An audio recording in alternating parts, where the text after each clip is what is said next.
Dear student, welcome again. ये हमारी advance English structure की 32 नंबर वीडियो है। इसके अंदर हम हिंदी वाक्य के ऐसे सेंटेंस जिसके अंदर आता है किसी से कम नहीं। ये व्यक्ति की अच्छाई बताने के लिए, उसकी क्वालिटी बताने के लिए, उसकी विशेषता बताने के लिए हम यूज़ करते हैं।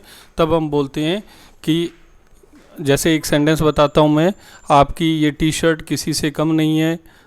और आपका कोई बाइक है, आपकी मोटरसाइकिल है, तो आप बोलते हैं आपकी मोटरसाइकिल किसी से कम नहीं है।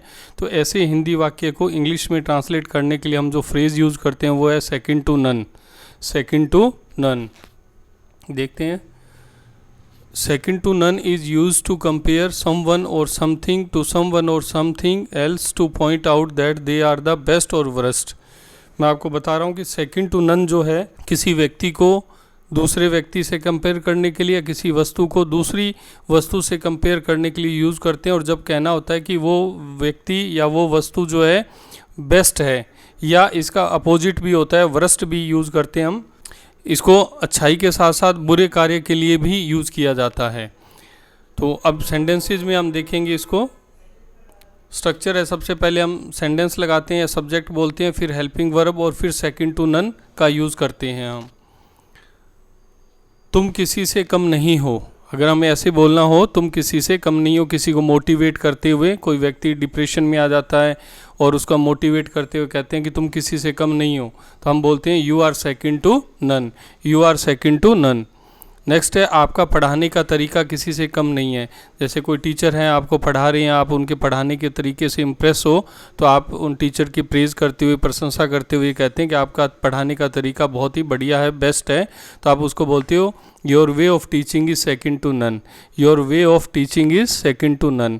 परेशान क्यों हो, तुम किसी से कम नहीं दिख रहे हो। मान लो आपने कोई पार्टी वियर पहन रखा है, आपने ड्रेस वगैरह बनवाई पार्टी के लिए, और आप पहनने के बाद थोड़ा सा अनकंफर्ट लग रहे हो, या आपके मन में ऐसा डाउट है कि ये शायद आपको शूट नहीं कर रही है, तो आपका दोस्त उस समय आपको कहता है कि वाई आर यू अपसेट, आप परेशान क्यों हो।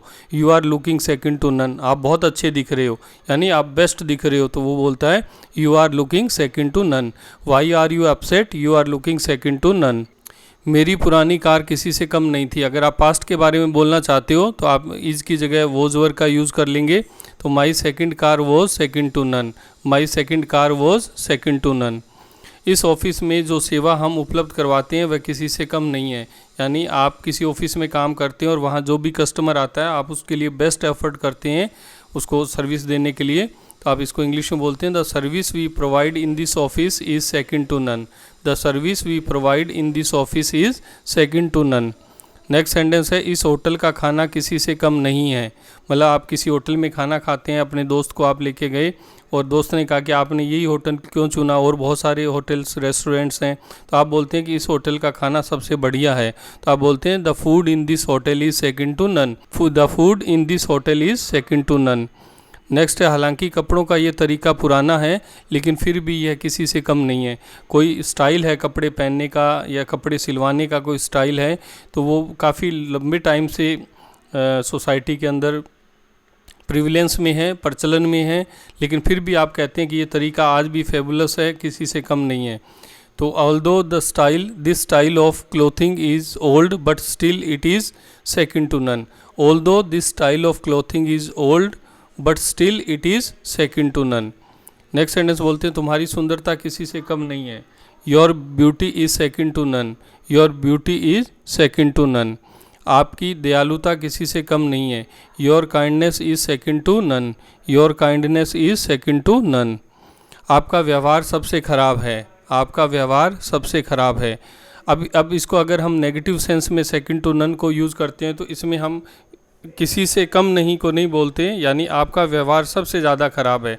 यानी जो भी खराब लोग, ऐसे लोग जिनका व्यवहार ख़राब है, उन लोगों में आपका व्यवहार सबसे ज़्यादा ख़राब है। तो इसको आप बोलते हैं your bad behaviour is second to none, यानी आपका व्यवहार सबसे ख़राब है। नेक्स्ट सेंटेंस हम देखते हैं आप सबसे ज़्यादा शरारती बच्चे हो। यानी जितने भी बच्चे शरारती हैं उनमें आप सबसे ज़्यादा शरारत करने वाले हो। तो इस सेंटेंस को आप बोलते हैं you are naughty boy, you are second to none. You are a naughty boy, you are second to none. तो इस तरह से हम जो है सेंटेंसेस बोलते हैं नेगेटिव के भी।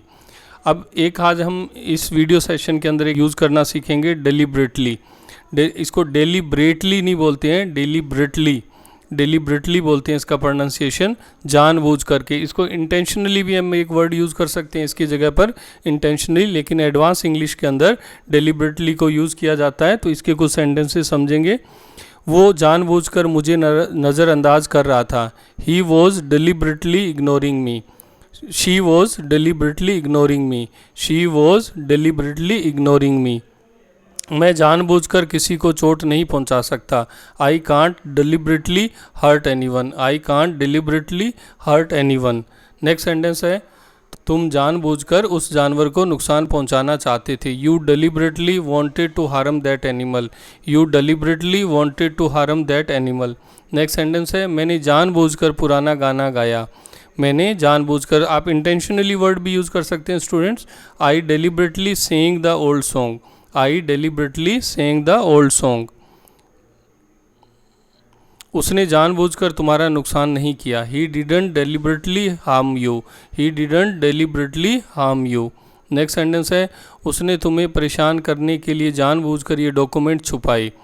ही hide these documents deliberately in order to bother you. He hide these documents deliberately in order to bother you. Dear students, next sentence है, वह जानबूझकर उस पार्टी में क्यों जा रही है। वह जानबूझकर उस पार्टी में क्यों जा रही है। Why is she deliberately going to that party. Why is she deliberately going to that party. Dear students, ये कुछ सेंटेंसेस थे डेलिब्रेटली को लेकर के। आई होप आपको वीडियो पसंद आई होगी। अगर आप न्यू व्यूवर हैं तो आप चैनल को सब्सक्राइब कीजिए और बेल आइकन को प्रेस कीजिए, जिससे कि आपको लेटेस्ट वीडियो के नोटिफिकेशन आपको मिलते रहें।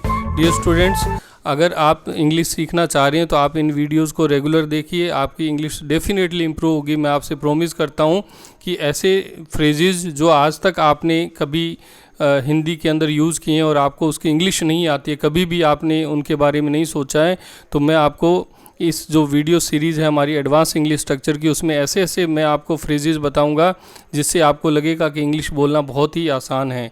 लेकिन आपको क्या करना है कि रेगुलर सभी वीडियोस को देखना है, अंडरस्टैंड करना है और कुछ सेंटेंसेस खुद प्रैक्टिस करनी है। डियर स्टूडेंट्स, अगर आप चाहते हैं कि आप इंग्लिश बोलना सीखें तो आपको एक ऐसा एटमॉस्फेयर प्रिपेयर करना होगा जहाँ पर आपके दोस्त, कलीग्स जो हैं, फ्रेंड्स हैं, वो आपके साथ इस लैंग्वेज में इंटरेक्शन करें। तो इसके लिए ज़रूरी है कि उनको भी थोड़ी इंग्लिश आए।